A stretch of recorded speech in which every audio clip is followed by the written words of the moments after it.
Salve pessoal, tudo bem? Tudo na paz por aí? Eu espero realmente que sim. Estamos dando sequência então à nossa playlist de interpretação do hemograma e hoje nós caminhamos aí para a nossa última aula dessa playlist específica, onde nós falaremos sobre a interpretação gráfica. Obviamente, nós iremos comentar sobre os principais conceitos que estão por trás dessa questão gráfica.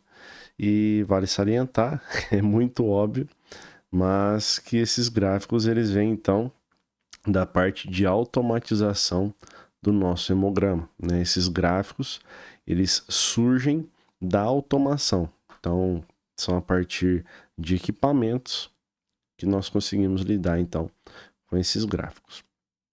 Pessoal, antes de iniciar efetivamente aqui na nossa apresentação, eu queria falar para você que nós falaremos na aula de hoje de duas principais metodologias de contagem de células. A primeira, ela é uma metodologia que nós chamamos essa metodologia de impedância. Se por acaso, em algum momento da sua vida, você já teve que fazer aquela avaliação com a nutricionista, com o educador físico, onde você tem que fazer uma bioimpedância, então você sobe uma balança, ou tem uma espécie de um volantezinho, né, que nós seguramos na mão, e algumas é a balança que a gente sobe na balança e segura um eletrodo na mão, um volantezinho, algo como se fosse um bastão. E ali o que está acontecendo está sendo de forma muito simples. A balança ela passa uma corrente elétrica no nosso corpo. E essa corrente elétrica, esse campo elétrico formado, ele vai sofrer uma interferência pelo nosso corpo. E aí, de acordo com a interferência gerada, a balança vai estimar o teu percentual de gordura. De uma forma muito simplista, é isso que acontece. Quando a gente pensa em impedância aqui no quesito contagem de células, a ideia é mais ou menos a mesma. Então, se você der uma olhada aqui, eu tenho essas linhas azuis significando ou representando a câmara de contagem. Aqui várias hemácias, e essas linhas elas me dão a ideia de um campo previamente estabelecido. Então, quando essas hemácias elas passam por dentro da câmara de contagem, nós temos a geração de um pulso, uma interferência no campo elétrico ali previamente estabelecido. Então, de acordo com a quantidade de células que passam ali dentro dessa câmara de contagem, eu tenho um número, né? Então, para cada pico, para cada pulso, eu tenho uma contagem. E de acordo com a intensidade dessa interferência gerada, eu vou ter o tamanho da célula. Então, que fique bem claro que a impedância ela é utilizada para contar plaquetas e hemácias. Os leucócitos, eles utilizam uma contagem a laser, né? Uma contagem que ela é chamada de citometria de fluxo. Então, nesse sentido, tem que ficar muito bem claro que impedância é aquela metodologia que utiliza ou que tem como componente, como conceito, a interferência gerada em um campo previamente estabelecido por cada célula que passa ali, seja uma plaqueta, seja uma hemácia. Quanto maior a célula, maior a interferência, quanto menor a célula, menor a interferência. Então, sabendo disso, né, o nosso equipamento ele separa então o que é plaqueta e o que é hemácia. Plaqueta vai ter mais ou menos aí de 9 a 12 fentolitros de volume médio, enquanto que hemácias vão ter aí de 80 a 100 fentolitros mais ou menos de volume médio. Então o próprio equipamento consegue diferenciar de uma população eritrocitária da população plaquetária. Então, se a gente olhar e explorar a nossa imagem, eu consigo ver que aqui eu tenho células maiores. Então, a interferência nas linhas, né? Observem quantas linhas são afetadas aqui. Então eu tenho um maior pico, uma altura maior desse registro aqui, então contando o volume dessas hemácias. E do outro lado eu tenho uma célula menor, células pequenas, hemácias menores, que passam então nessa câmara de contagem e interagem menos com essa corrente elétrica, né? Então tenho menos linhas sendo interferidas. Então não fica difícil de observar que aqui o pulso é menor a intensidade. Então é isso que vai dar o volume para a gente. Dito isso, podemos avançar um pouquinho. E aí, enxergar que essa é a representação dos picos e registros realizados pelo nosso equipamento, né? Então aqui, na primeira representação, eu tenho somente o diluente, eu não tenho nenhuma partícula sendo contada, né? Então aqui seria o que nós chamamos no laboratório de branco, né? Lá na bioquímica, eu tenho só o reagente passando na câmara. Na segunda situação, eu tenho ali muitas partículas, porém de tamanhos similares. Então são vários registros de intensidade parecida. E por fim, eu tenho aqui poucas partículas, mas de tamanho variável, né? Dá uma olhada como é que eu tenho essa oscilação aqui presente, então, nessa amostra. Eu aproveito a oportunidade para dizer que isso aqui vai afetar diretamente o tipo de gráfico que vai ser obtido. Enquanto aqui eu vou ter um gráfico com uma base, uma curva, né, um histograma com a base mais estreita, que ela vai variar menos de tamanho, aqui do outro lado eu vou ter uma curva, uma linha, uma base muito aberta, né? Isso é importante dizer porque é isso que vai definir o nosso RDW.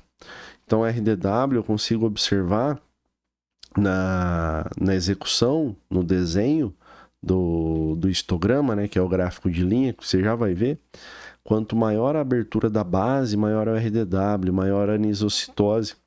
Isso porque a definição de RDW é amplitude de variação no tamanho das hemácias. E eu já te falei isso uma vez e falo de novo. Você vai ver hoje, de fato, que não existe uma relação de causa e efeito entre VCM e RDW, né? Um pode estar normal e outro alterado, os dois normais ou os dois alterados, né? Então nós não temos uma obrigatoriedade de alteração de causa e efeito entre um e o outro. Então, como eu estava falando para vocês, eu tenho aqui a geração de um gráfico que nós chamamos de histogramas, né? O histograma é esse gráfico de barrinhas aqui, ele obedece via de regra a uma distribuição normal, né? Então eu observo que a maior quantidade de volume, né? A maior frequência do volume tá ali em torno de um valor médio, e essa média ela oscila. Os valores oscilam ao redor da média na mesma intensidade, tanto para menos quanto para mais. Então aqui eu teria a frequência, né? A frequência com que esse valor em questão aparece, e aqui no eixo X eu teria o volume especificamente. Se nós estivermos falando de pacientes normais, saudáveis, a produção de eritrócitos ela é homogênea, né? A população de eritrócitos não varia entre si. Logo, eu tenho um gráfico muito típico, assim como é representado aqui, onde eu consigo traçar agora uma linha e aí de fato enxergar a variação do RDW, né? Dá uma olhada aqui que quanto maior essa amplitude, essa área da base, maior vai ser o meu valor de RDW. Já a parte de contagem de leucócitos, isso que eu falei para vocês, pessoal, serve tanto para hemácias e plaquetas, tá? Então, a hemácia ou a plaqueta ela vai passar por uma câmara de contagem, onde eu tenho previamente o estabelecimento de uma corrente elétrica. A cada célula que passa dentro da câmara de contagem, eu registro um pico. Esse pico ele vai obedecer diretamente ao tamanho da célula. Quanto maior a célula, maior é a intensidade do pico. E quanto mais as hemácias variarem de tamanho entre si, ou quanto mais as plaquetas variarem de tamanho entre si, eu vou ter um alargamento da base, um aumento da base da curva do histograma, e isso é diretamente proporcional ao RDW, se eu estiver falando de hemácias, ou ao PDW, se eu estiver falando de plaquetas. Quando eu olho para a parte da contagem de leucócitos, a coisa já muda de figura. Nós não utilizamos mais a contagem por impedância, e sim o método óptico, um método que usa luz, um método que nós falamos que ele é um método de dispersão a laser. Então, de novo, né, vamos nos apegar aqui nos conceitos e entender o que está acontecendo. O nosso equipamento ele trabalha com alguns reagentes. E alguns reagentes têm na sua composição, vamos entender que ele tem um corante lá específico, que ele reage a um tipo de estrutura celular, por exemplo, interagindo mais ou menos com o núcleo, mais ou menos com organelas citoplasmáticas. E quando esse corante, né, esse diluente, ele é excitado no comprimento de onda específico, ele emite um tipo de luz, ele vai ter um comportamento específico naquela situação. Obviamente aqui traçando em linhas gerais, né, pessoal? E o que acontece? Os nossos leucócitos, eles têm composição diferente um do outro, né? Então, um linfócito é muito diferente do monócito, que é muito diferente de eosinófilo, de um basófilo, enfim, né? Então, aqui para nós, nós precisamos entender que existem dois componentes celulares. O primeiro é o tamanho e o segundo vai ser a complexidade celular. Tamanho é óbvio, né? Quanto maior o tamanho, maior o volume. E para nós, o tamanho ou o volume do leucócito, ele vai ser traduzido em fluorescência. Então ele vai brilhar mais quando ele for atingido, quando ele interagir com essa luz. Então, faz uma analogia aí, pensa que você está numa sala, todas as luzes apagadas e você tem uma bexiga branca na tua mão e uma lanterna. E você acende essa lanterna e coloca sobre a bexiga. Quanto maior for a bexiga, mais luz ela vai irradiar para esse ambiente que está todo escuro. E quem está nesse ambiente vai perceber que a bexiga é maior ou menor. Então isso seria tamanho, volume, seria fluorescência celular. Por outro lado, nós temos a complexidade celular. A complexidade nada mais é do que a quantidade de componentes e organelas e estruturas que eu tenho dentro dessa célula. Então, se o leucócito tem granulação citoplasmática abundante e o outro não, aquela célula que tem mais grânulos no seu interior, nós dizemos que ela é uma célula mais complexa. Então, o exemplo clássico é comparar a complexidade de um eosinófilo com de um linfócito. Aquele linfócito pequeno, aquele linfócito virgem, ele é basicamente citoplasma escasso com o núcleo. Basicamente é isso. Por outro lado, o eosinófilo tem uma grande quantidade de granulação citoplasmática. Então, é muito perceptível essa diferença de complexidade.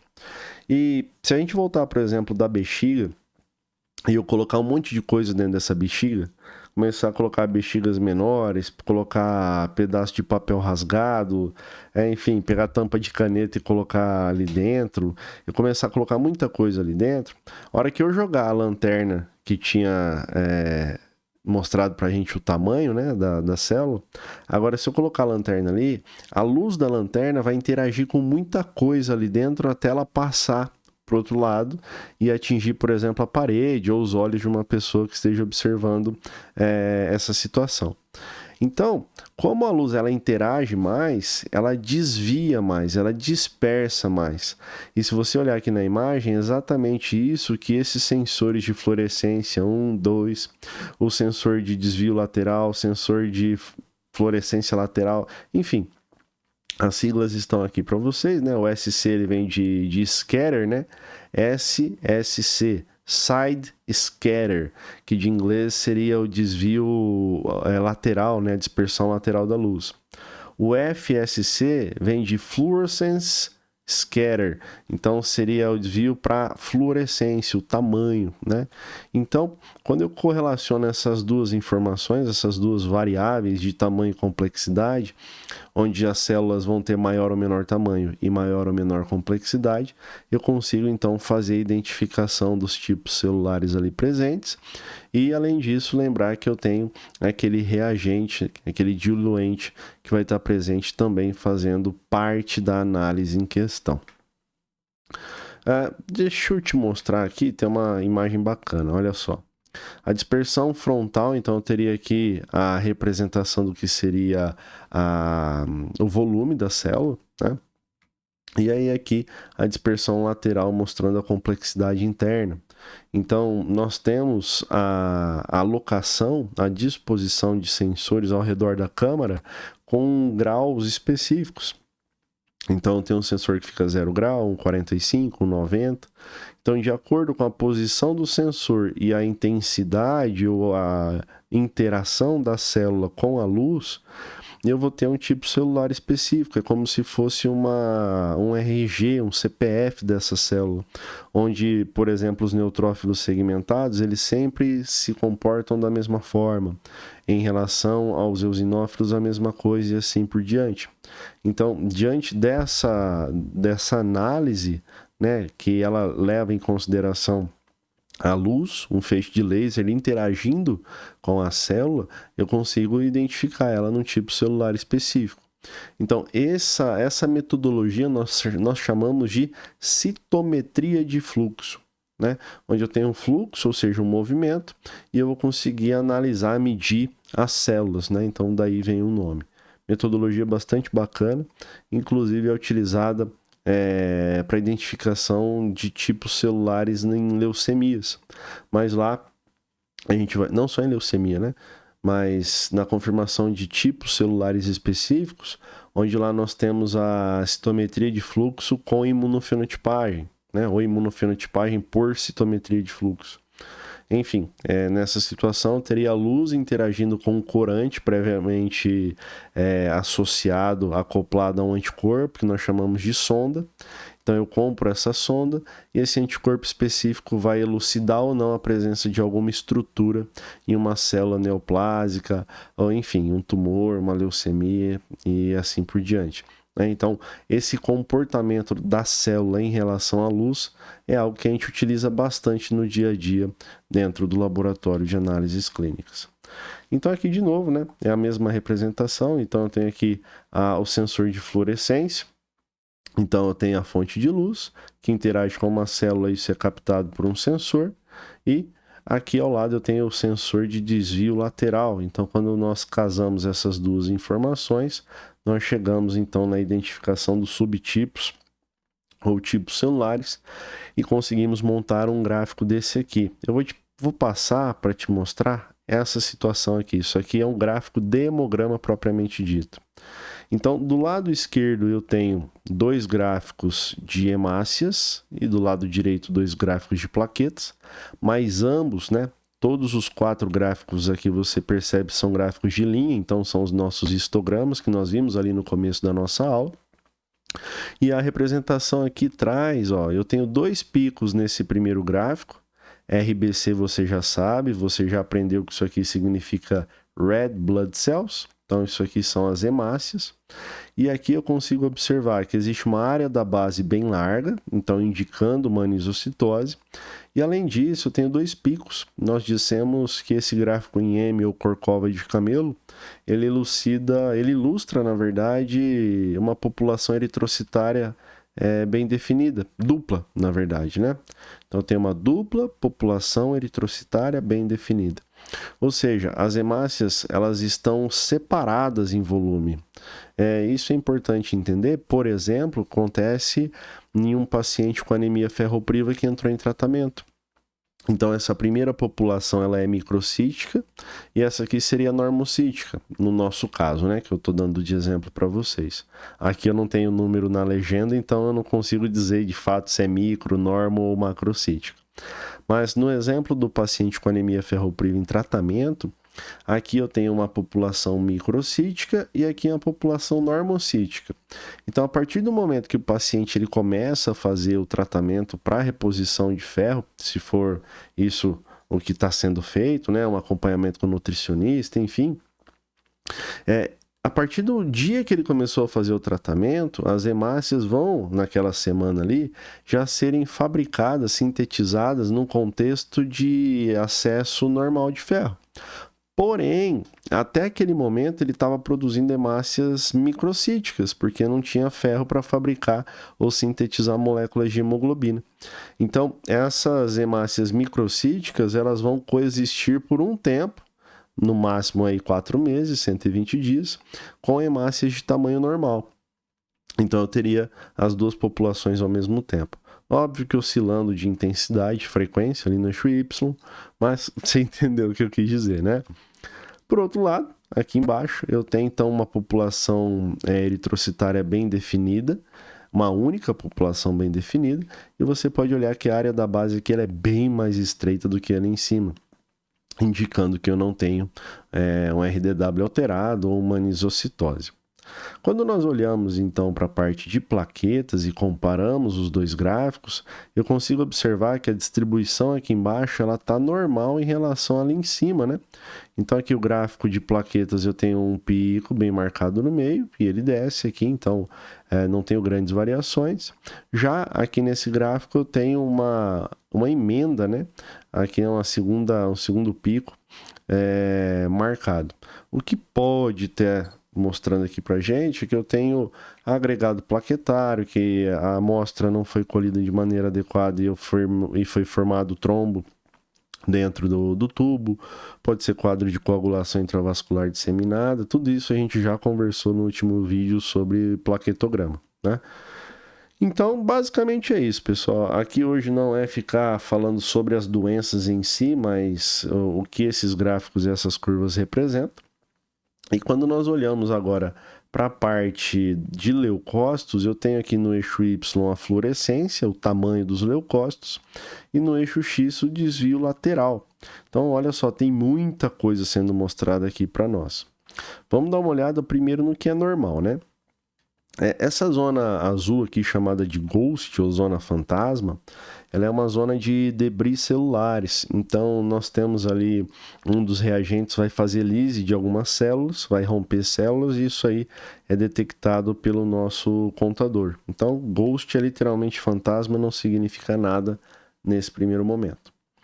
Já aqui em rosinha eu tenho os linfócitos, então a gente consegue observar que eles são células pequenas e com pouca complexidade. Em verde eu tenho os monócitos, então são células de tamanho maior e complexidade maior.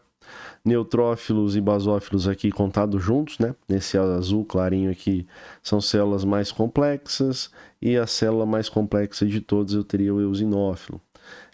Eu tenho uma área azul aqui chamada de IG, que seriam os granulócitos imaturos. Então eu estou falando de metamielócito, mielócito e promielócito. Uma zona aqui chamada de blast, né? Seriam os blastos, células imaturas, linfócitos atípicos, enfim, todos os leucócitos sendo representados aqui nesse gráfico que faz a correlação de fluorescência com desvio lateral ou complexidade celular. Então aqui esse gráfico, deixa eu te mostrar ele aqui junto. Eu tenho, de novo, agora um gráfico de impedância mostrando uma população homogênea. E aqui ao lado uma população dupla, né? Dois picos.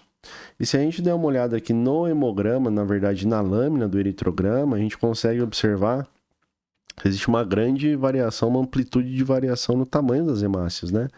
Olha só, tem hemácias maiores e menores. E as menores nós observamos que tem um aspecto que está com menos cor, né, em relação a essa maiorzinha aqui.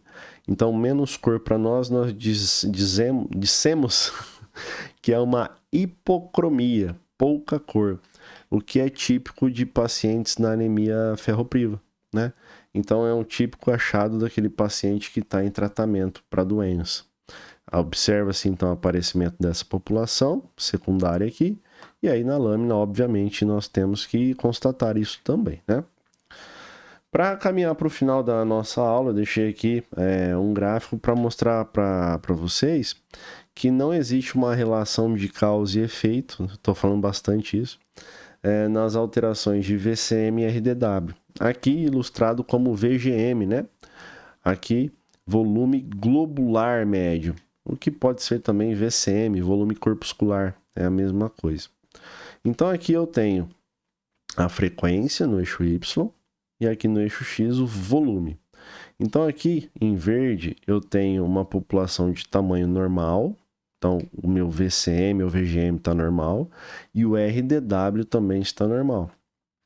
Se eu pegar essa curva e começar a oscilar ela em cima dessa escala, a amplitude de variação das hemácias não muda, ou seja, o RDW não vai mudar, mas o VCM ou VGM muda. Olha só, desloquei agora para cima, dá uma olhada, que meu valor médio aqui está próximo do 120. Olha como é que estava antes. Estava antes do 105. Então eu peguei essa curva e desloquei ela, aumentando o valor médio. Observe que aqui em cima o VCM está normal, aqui o VCM está aumentado, mas o RDW se mantém normal.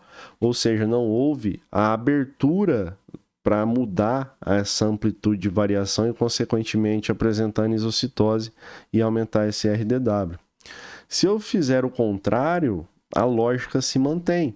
Dá uma olhada, antes eu tinha, numa situação normal, o valor médio entre 90 e 105, agora está em torno de 75. Ou seja, o volume diminuiu, eu estou numa área de microcitose, porém, todas as hemácias aqui elas seriam microcíticas, a gente pode pensar dessa forma, né?